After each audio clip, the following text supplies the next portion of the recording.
as a patch. There you go. Let's use this from now on. Do you believe the church and the ministry? Uh-oh. All right, I brought this up before. I have the evidence right here, folks. It's not on your screen. You don't have it in the handout. I will share it with you later, okay? This one is a paper that was written, I said it was 1963. It was in 1960 by Worldwide Church of God, all rights reserved.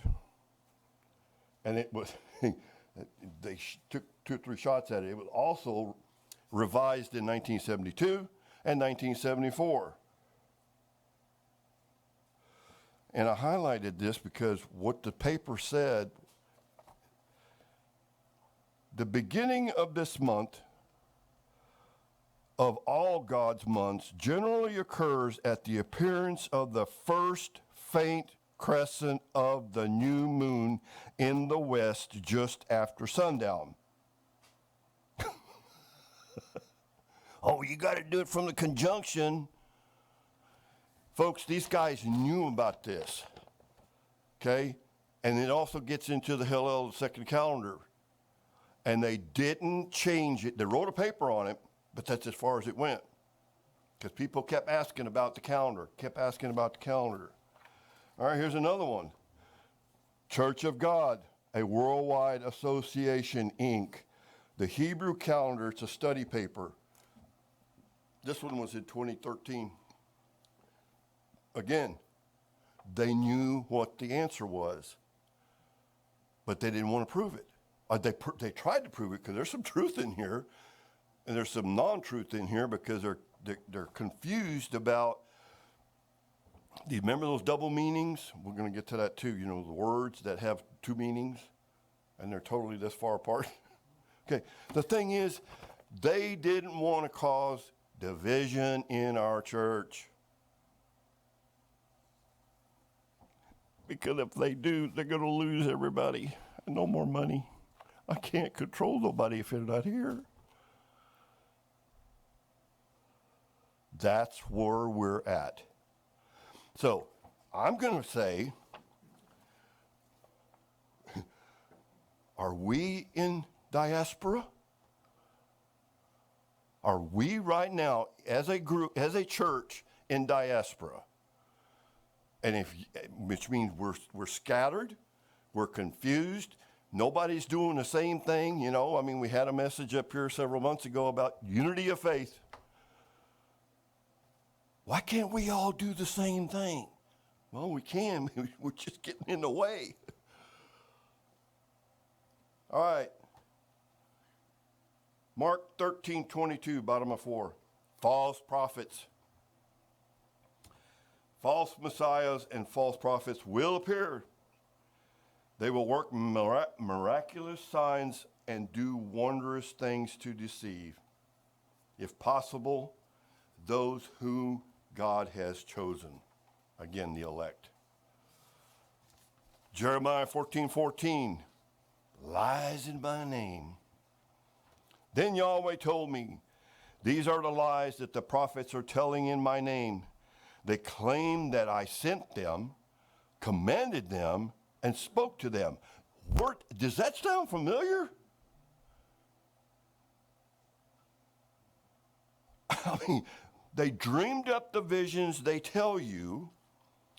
Their predictions are worthless. They are products of their own imagination. Okay, Jeremiah 27:15. Again, lies in my name. I didn't send them, declares Yahweh. They prophesy lies in my name. So I will scatter you, and you and the prophets will die. Now, remember I told you in 356 AD, the Jews were scattered. I wonder, any connection here? What did Jesus do when he came and he was on the planet? Because that's what everybody asked him when we were working on the calendar. Well, what did Jesus follow? Well, he sat there and he straight up, it's in ancient history. If you go back and look, he condemned the Karaites and the Sadducees especially for what they did, adding to, taking away traditions of men, right? Okay? If not, this is part of your pursuit of truth that I would suggest you go back and look at. Because pursuit of truth is a lifetime thing. It's not something you're going to do this week and then go, okay, I got the answer. We're done. No, because you got to ask yourself every year, every month, why do I do what I do? Why do I believe what I believe? Is it because this guy over here told me this, or this family member told me this, or because I grew up in the church? It doesn't make sense if you can't figure it out using pursuit of truth and showing them, no, I think you're wrong. Okay? And don't go halfway, because we've got a lot of that going on. And what I mean by halfway is like doing the calendar. I got people coming up to me now and they're going, well, Billy, it's supposed to be done in the conjunction and it's supposed to be cited in Jerusalem. And I'm going, did you do your homework? First off, how am I going to cite something that ain't there? Dark. Wake up. This is not that hard. You know, I mean, Matthew 5, 10 through 12, persecuted. Blessed are those who are persecuted for doing what God approves of. Underline that. Get home, highlight it. What did he just say? Blessed are those who are persecuted for doing what God approves of. The kingdom of heaven belongs to them. Not to those that are not pursuing the truth, but to the ones that are. Blessed are you when people insult you, persecute you, lie, and say all kinds of evil things about you because of me. Been there, done that, still am. Right, Ron? Yep. Rejoice and be glad because you have a great reward in heaven. The prophets who lived before you were persecuted in these ways. Now, 2 Timothy 3:12, also about persecution. And this is where the hiccup is, okay? Or at least I finally figured it out. All right, so it says, those who try to live a godly life because they believe in Christ, Yeshua, will be persecuted. All right, so when we looked at that, and then even Julie, she said, well, wait a minute, that don't make any sense. It's a translation error. And the word Yeshua was bolded because it meant Jesus. Should have been a comma after that. Look at 2 Timothy 3:12 in the New American Standard Bible. It says, indeed, all you want to live in a godly way in Jesus Christ to be persecuted. It's the same thing, different word. Okay? The fact that they're talking about you want to be like Jesus Christ, the Father, the Messiah. Okay? And if you are, you will be persecuted. That's our badge right here. That's our badge of armor. It's the sign that he's sending us, especially if we know we've done our homework and we continue to do our homework. Your badge of honor is not only this because you pursue truth, but it's your invitation to the wedding and you're going to be there on time. Your covenant that you made if you're baptized. And the fact that you are not sitting on your butt or your laurels, whatever you want to call it. Can you say that on the internet? I think so. Yeah. I can now. Woohoo! Joe, just go beep. It'll be all right. Okay, but it's this thing about, I lost my train of thought on that. You got an action plan going here, okay? You're doing something. Flip the page. All right, here's the evidence. This is where we're at. And this is what I'm hoping you got over the last 3 weeks. The evidence on why you would want to even consider doing what I'm saying here about pursuing truth. The evidence is this, and I think it just jumps out at you. Double meaning of the word Sabbath. Okay? Double meaning about the word new moon. Remember, a new moon is dark on one side of the house with astronomy, and the biblical term is it's a first light faint crescent moon, just like that paper said. Double meaning of the word Pentecost versus Shavuot. That's huge. Again, it's about this 50-day trek. You gotta look on the screen. You can't see. That's green over here. How about the 1582 calendar? The 1752 calendar? You see what this is adding up to? We've been programmed, folks, and we not only been programmed, we've been deceived because we haven't been pursuing truth because they haven't showed us how to do it. That's what I kept barking at all these ministers. Give them the tools, give them the tools. Well, here I am. Okay? Roman Emperor Hadrian, Roman Emperor Constantine, look at what he did, what they did. Those guys messed a lot of stuff up, especially Constantine. Constantine had 1 foot on each side of the fence because he just killed the Messiah, hung him on a cross, and he didn't want all of these Sabbath-keeping Jews coming after him because he killed their Savior. Right? So what he did is he hooked up with the Catholics, and he said, because they had this thing going on about Christmas and all these little fun things that they were doing, and he said, all right, you will be forbidden to do the Sabbath on the 7th day, Saturday. It's in ancient history. So the Jews had to go underground, or they'd stop doing it altogether. The Sanhedrin creating the Hillel second calendar. Who changed all of this?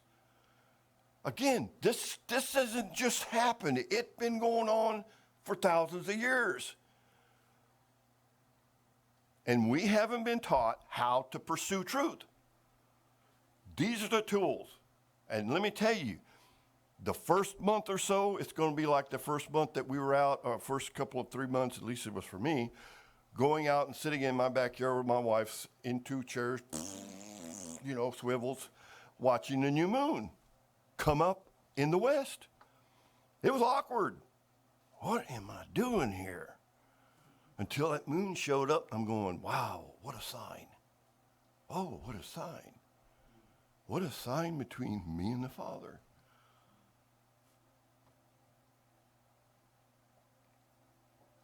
Again, the Jewish community was in diaspora.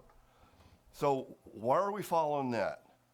Worldwide Church of God had this information in 1960, and that's what I just showed you. It's in that paper. But again, they didn't want this to get, they let it out, but they squashed it and buried it. And I talked to, on the phone, at least 3 members that were part of the hierarchy with the Worldwide Church of God ministry who were kicked out of the church because of this kind of stuff. Mostly because they were telling them, look, you're doing the calendar wrong. We can't be doing this. And they kicked them out. Well, you're causing division. Get out of here. Truth causes division. Real truth unites and causes division. It gets rid of the riffraff, like Ron goes, got to shake the nuts out of that tree. Again, you're programmed. Wake up. And we have to continue to do this on a daily basis, a monthly basis, weekly basis, just like we have to do the new moon. We need to be doing the new moon. We're going to cover that. Why are we so complacent about this? Ask that question. Why are we complacent about religion, our faith?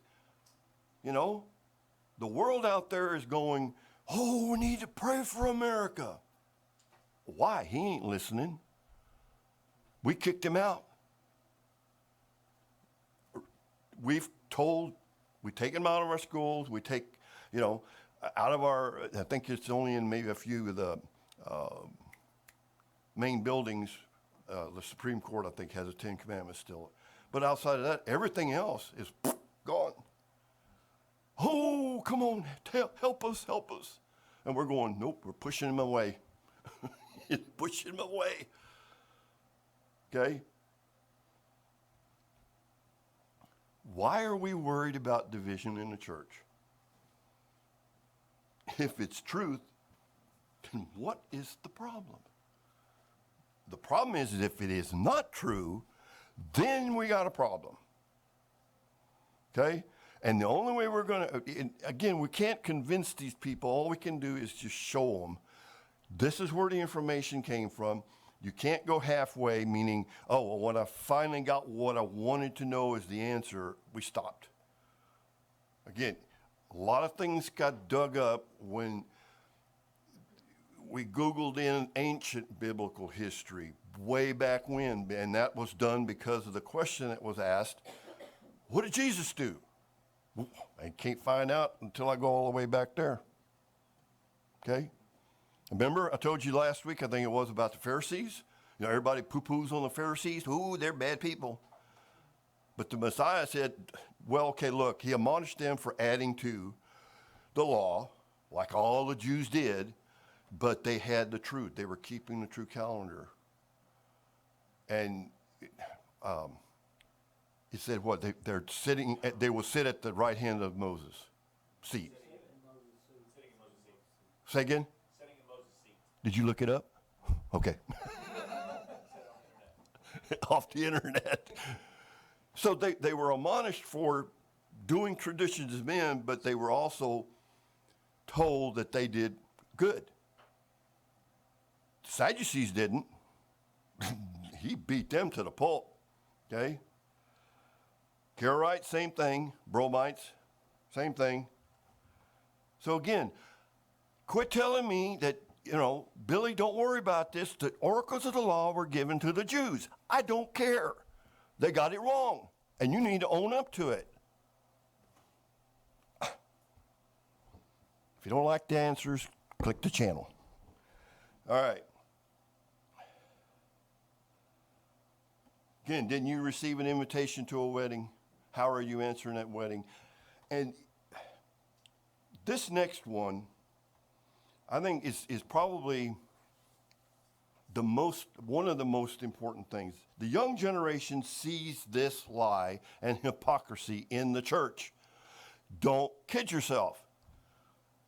Again, those like that little kid asking his dad, how big is God? Okay, these kids see the hypocrisy, the fighting between all the groups and all of this, and they're going, why in the world would I want to be doing that kind of nonsense? And they're right, because I don't want to be doing that kind of nonsense anymore. I mean, teaching is one thing, and then sharing that information so that people, maybe something will click.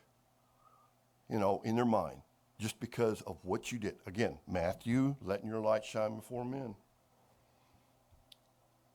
Satan, we have to remember, is the master of confusion and counterfeiting. He counterfeits everything that the Father and the Messiah built. Look at what he did to the Jews. I mean, that's how simple this is. And that's why we want to know who the players are. Satan is probably the biggest one in this thing. Because every time we turn around, he makes it look like it's truth. And it isn't.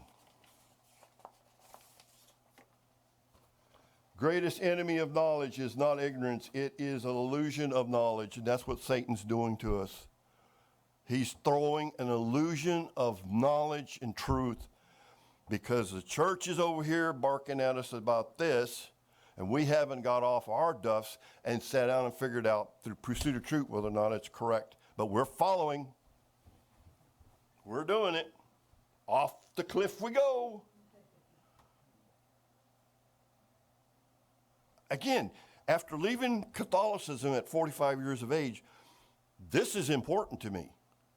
And it ought to be important to you. I think, if not, you're going to miss the wedding. You're going to miss the boat, that big prize that everybody talks about.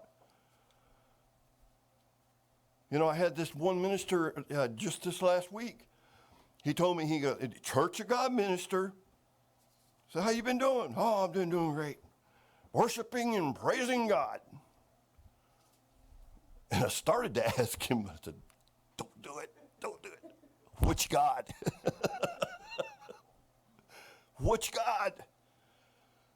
We're laughing. But if they're not teaching the truth, and you could prove it, you need to get, in my opinion, I know where I'm going. Exit stage right, Billy. I'm gone, out of here. If I can't change them and give them the Ezekiel 33 warning, which I will,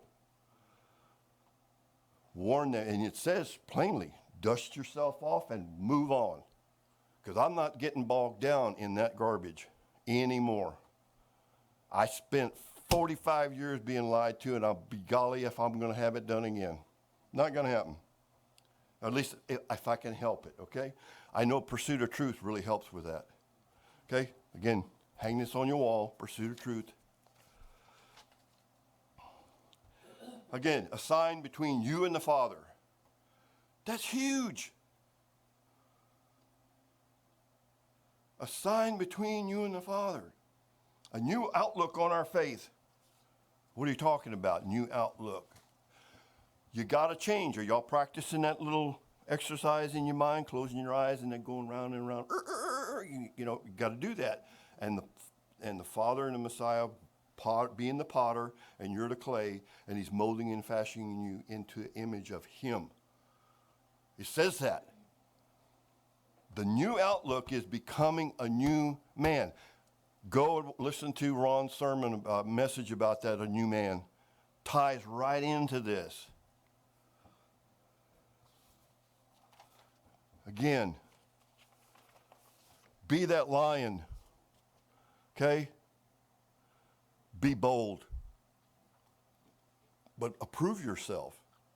Don't follow the traditions of men, okay? You saw where that gets you, okay? You got traditions of men all around it. Truth's in the middle. Billy, fit that. Just get a bigger hammer. That thing's going to fit in there. Just pound that dude in there. It'll work. At the beginning, they had me convinced.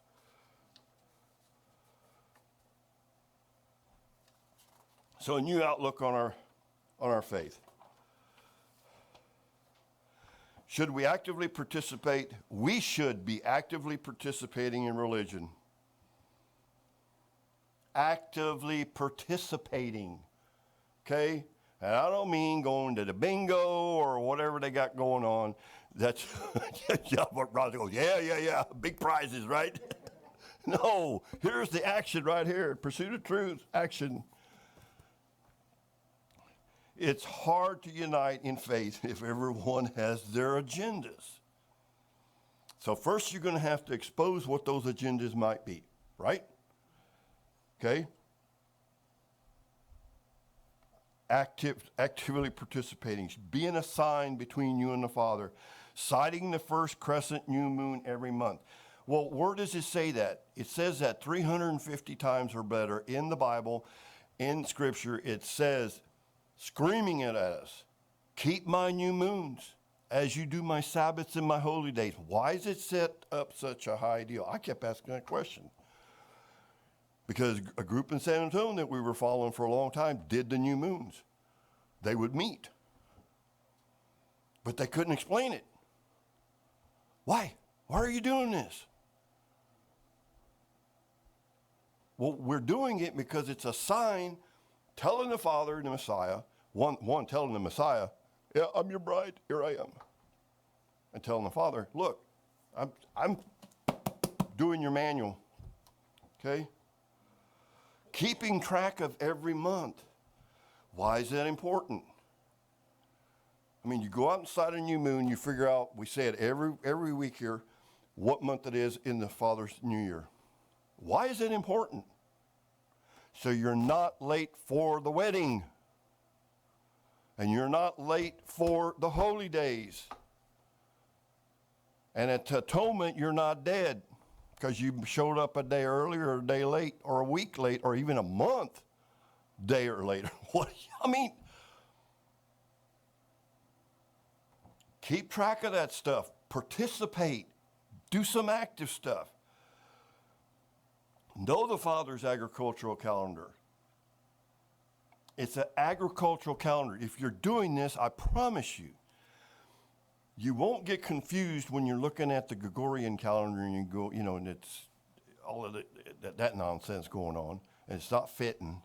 Well, how come Passover's in February this year? Say, what?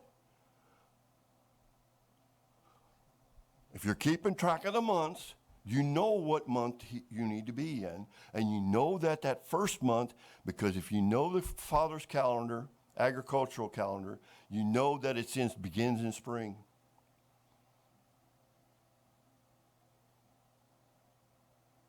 Keeping the Sabbaths. Well, that's pretty easy.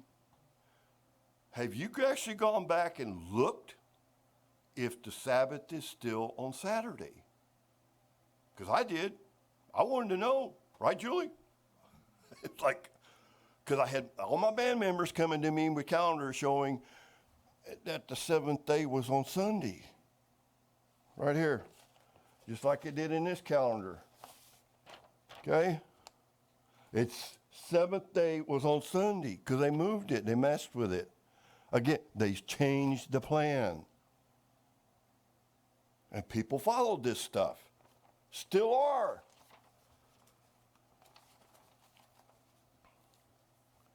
Keeping the holy days on the correct days. That's why you want to track the crescent moon. That's why you want to keep track of the months, so you know that in the first month of Abib, in spring, is the beginning of the spring holy days. And the real important one, to me, because it jumps out at the page, the seventh month. Trumpets. I was blown away when that hit me, because trumpets is on the same day that you physically look to see that new moon. So let me ask this question. If you're keeping the 1 to 2, 3 day conjunction of the moon, which day is it? Which day is it? You're wrong. Sorry, you're wrong. Preparing to be the bride of Christ, bride of the Messiah, okay? That's what this is doing. Preparing yourself. And it's also doing this. Preparing you for the 50-day trek. Yeah, you finally looked, didn't you? I gave you an A+. I gave you an A+, Johnny, just for participating. Yay! Joe gets an F. He didn't bring his paperwork from last week. He told me that. And he didn't even bring the teacher an apple.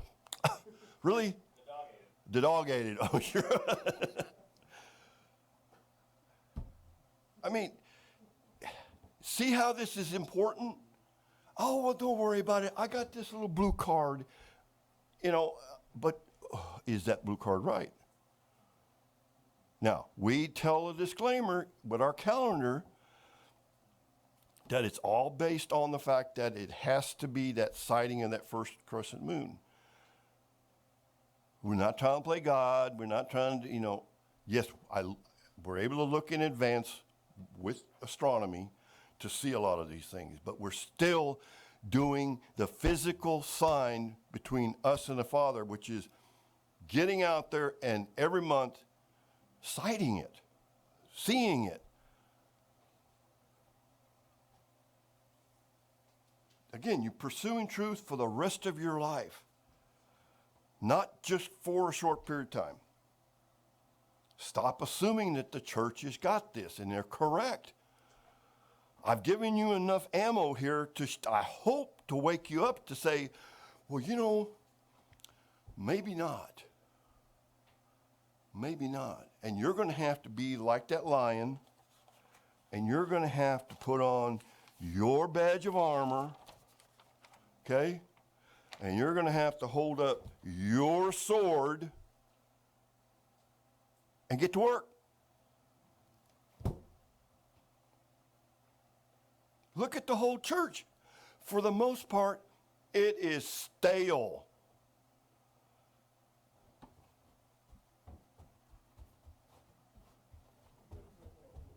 Robot, programmed. You see it. I mean, before I met Ron and this group, we were at the Feast of Tabernacles in Galveston, and we were told, okay, these other two groups might be someone you could probably attend with. I wasn't walking in just blind. I had to see first what was going on. So we went early to kind of scope it out, and I went, yeah. Again, you could just see what these people were doing, that I didn't agree with me. And it wasn't just because of the way they were dressed, it's the way they were acting.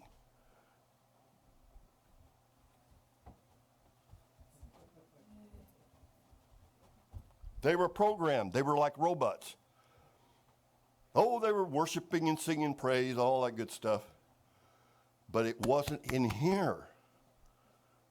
Okay? I didn't see it. And I went, there's no way in the world I'm setting foot. Especially when I got two goons sitting at the front door of this hall. Like they're, what do you call those guys anyway? Ushers? Security. Huh? Stormtroopers. I felt like it was like, okay, I don't know if I've got the right ID to get into this place, And then we were having beef ribs at the room, and one of the friends that belonged to this church said, oh, you need to come see our group. We're laid back, man. Hey, sound like my kind of guys, So anyway, we did, and the rest of the story. So remember the story about Moses and him leading the people out of Egypt to the promised land? Okay? And they ran into the Red Sea.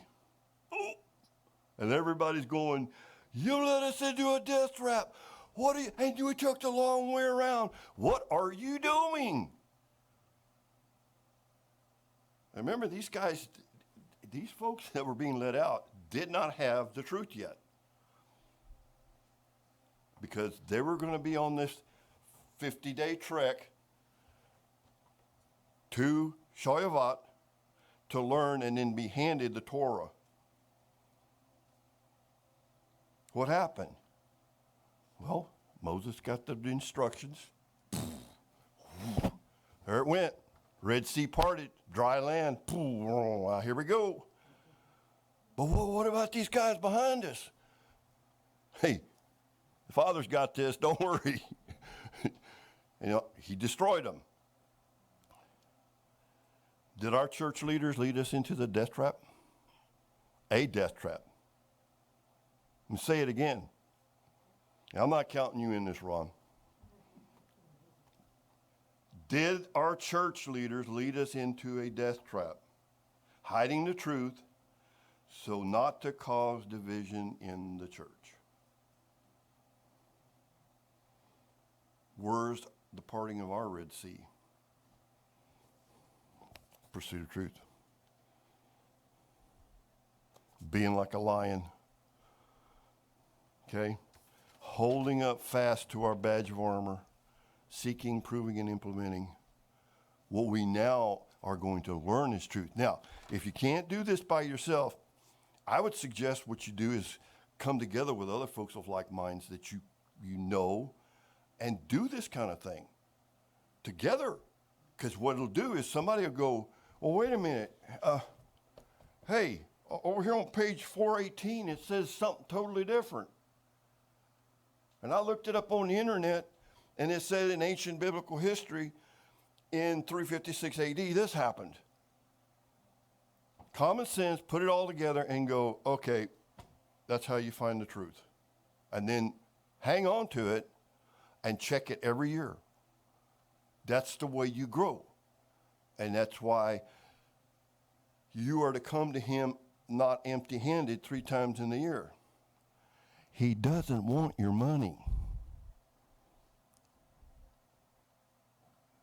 The church does. They got to have it. But the Father doesn't want your money. What does he want from you and me? Huh? He wants a sign with you actively pursuing his word, his manual, his truth, and actively participating in what he's already created and his plan. That's what he wants. So when you come to him in that first season in spring, I look for the Father looking down and saying, well done, Billy, you have grown in knowledge, and I will give you more. Grown in knowledge. Not in wealth, but knowledge is wealth. Okay? So there's not a dead zone between the last grade day and the first day of unleavened bread. That's not a dead zone.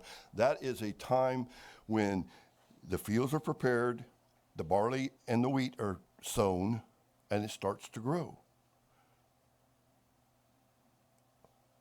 So to me, it seems like we need to be sitting here and we need to be looking at I need to be doing some digging. I need to grow. I want to be better than I was last year. Okay? So that when it comes time for providing, not coming empty-handed before him 3 times in the year, that I am not empty-handed, that I have pursued truth, found some new truth, and changed. This last 2 or 3 years has been just miraculously cool. All of this stuff that we've figured out changed and all that. Just provide the true information, give the Ezekiel 33 warning, and move on. If they're not going to listen, you did your work, move on. Okay? Satan has entered into Sabbath-keeping community and has perverted the belief and deceived the elite, as well as the people, because the people are watching the elite. They're listening to the elite, even though they stand up here and they go up. This is what it says. Y'all go home and y'all prove all things. Okay? I just proved it. The Sanhedrin before 356 AD controlled the Jewish community. Worldwide Church of God controls the Sabbath-keeping community. Page 8. Hey. All these different groups, the EIOs, are they all wrong? Do some of them have it correct? Maybe. Something's wrong here, either way you look at it, right? I mean, can you see it? One church, one God, one law, one doctrine. But yet, we got all of this stuff going on, the traditions of men, not pursuing truth, not actively participating within our faith. That's how we unify, is we participate.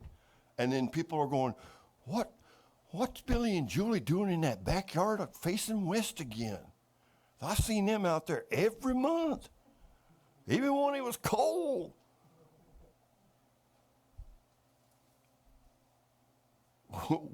I like to think, well, we're showing a sign between us and the Father.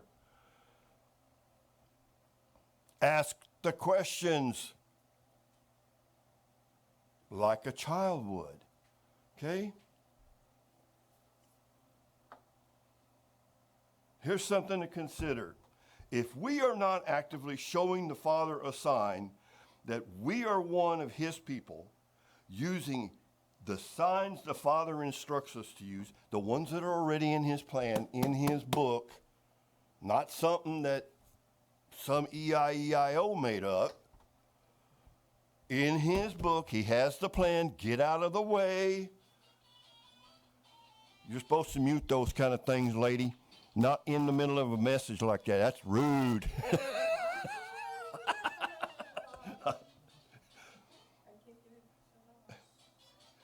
If you don't do that, little background music, that's cool. Nothing. If you don't do all of that, nothing else matters. You're going to miss the wedding. You're going to miss the holy days.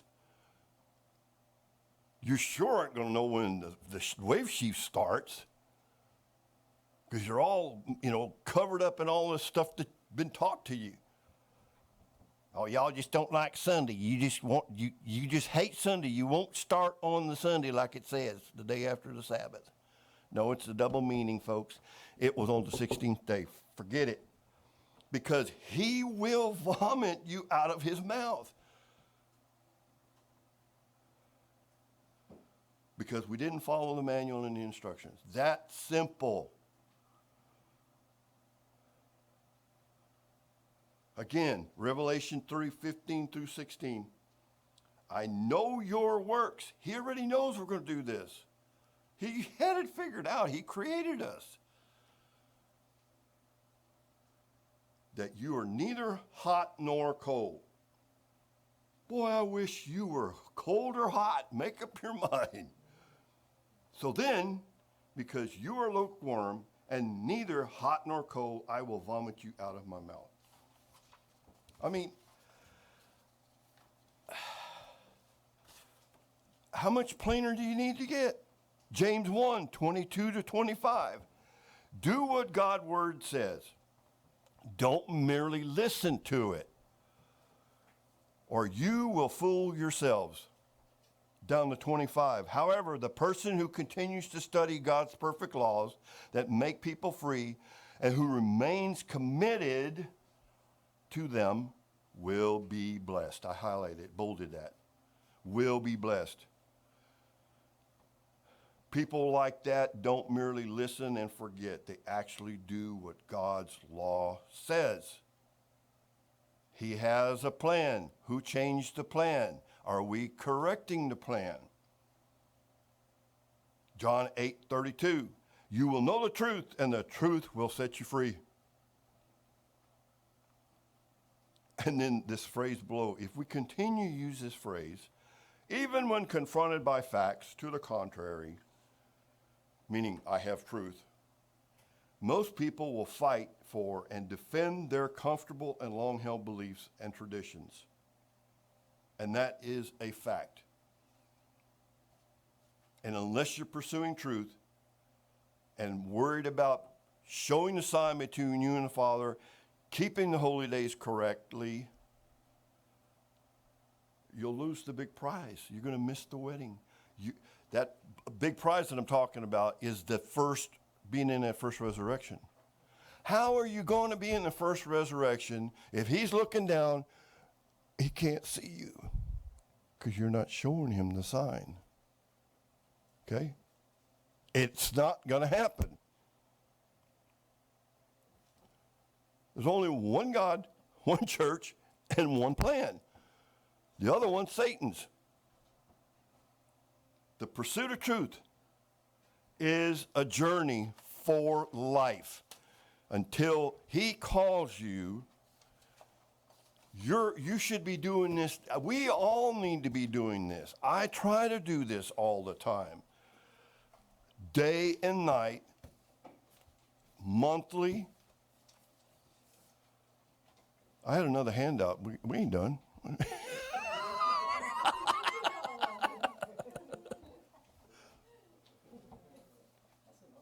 But I hope it shows just a little bit of why I want to do this and why it's important, you know?